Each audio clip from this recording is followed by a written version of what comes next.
Hi everyone and welcome to Escape the Bali Business Tribe. And today I'll take you through what every foreigner needs to know before starting a business in Bali. This isn't about selling dreams, it's about uncovering the truth. My name is Tanti Octaviani. My name is 25121080138. Let's start with the basic PMA. What is PMA? PMA is Penanaman Model Asing or Foreign Investment Company. Is the only legal structure for foreign ownership in Indonesia. You will need this if you want to legally run a business as a foreigner. But here's the thing, Indonesian regulations are complex. They look simple at first glance, but once you get into OSS, KITAS, and BKPM, it gets overwhelming. That's why so many people make costly mistakes. And there are three key of regulation you need to understand. Number one, Law number 25 of 2007, Law on Investment or Undang-Undang Penanaman Modal.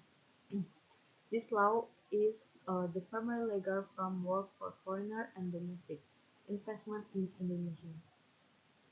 It regulates investment principles, investor rights and obligations, business licensing, and the role of the government in fostering investment.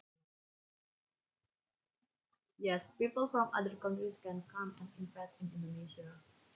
The goal of this rule book is to help both domestic and foreign business play fair by having governing regulation and laws. But in my opinion, having strong knowledge is really important. And number two, we have BKPM Regulation number 4 of 2021, Regulation of the Investment Coordinating Board BKPM, number its guidelines and procedures for risk-based business licensing services and investment facilities. This regulation implements the risk-based business licensing size system or OSSRBA and explains how investors apply for licenses and facilities such as tax incentives. What does it mean? Now imagine you want to open your toy store. This the rule tells you what papers to fill out, what button to click online, and how the government help you get started. It's like the guidebook to open your business the right way. Government regulation number 5 of 2021 on the implementation of risk-based business licensing. And this is the last tricky that I told you before.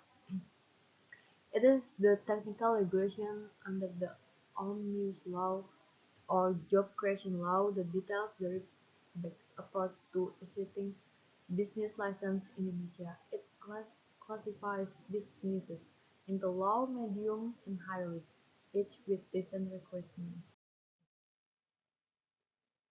Think of it. It's like trying to build a Lego set. You need two instructions or it falls apart.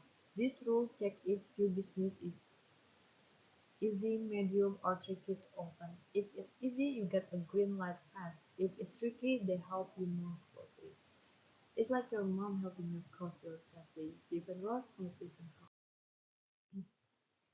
What does this all mean? All three rules are just here to make sure that when someone wants to play in the big sandbox called Indonesia, they follow the rules and everyone gets to build their castle safely and happily.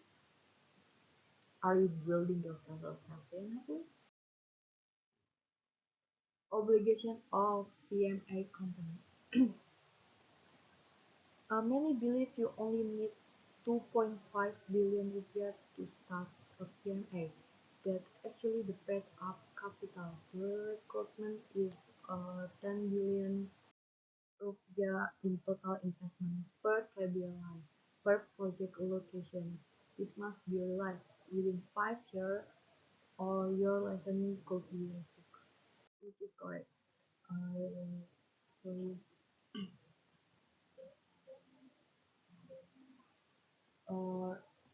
2 billion or 10 billion, which is correct. So the correct one is not 2 billion or 2.5 billion, it's 10 billion, the correct one. Restricted restruct, uh, obligation of an company. Foreign investment can only be conducted on a large business scale with an investment value of more than 10 billion, excluding land and buildings for business scale per project location. Um,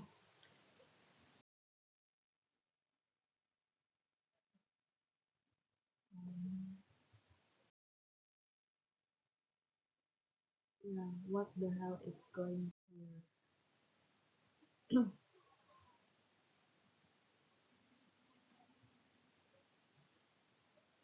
So,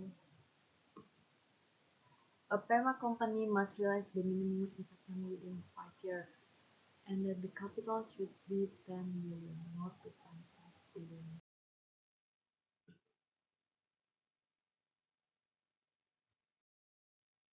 Mm. In summary, this is the requirement minimum paid up capital amount 2.5 billion must be fully paid in time of company incorporation. Minimum investment 10 billion applies for capital for project location. A private company must realize that minimum investment within 5 years with target reporting the BKPM through the LKPM quarterly for operational companies, biannually for those in construction, pre-operational. Investment Horizon Timeline: BKPM and OSS manage review investment realization and any time revocation of license, warning letters, reclassification to a small business not allowed for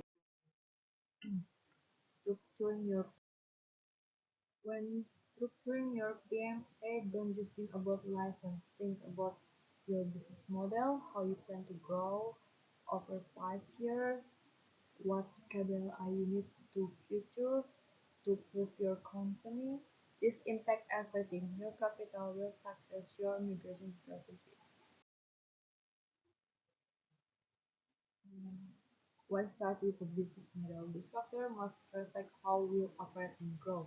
Capital must align with rapid 5-year cash flow needs.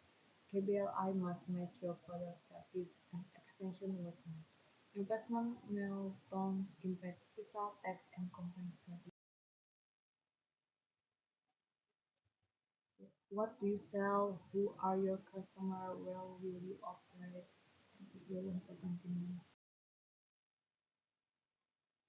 Start grows, start strong, grow smart, walk with Aspire every step of the next 5 years and beyond. Thank you very much.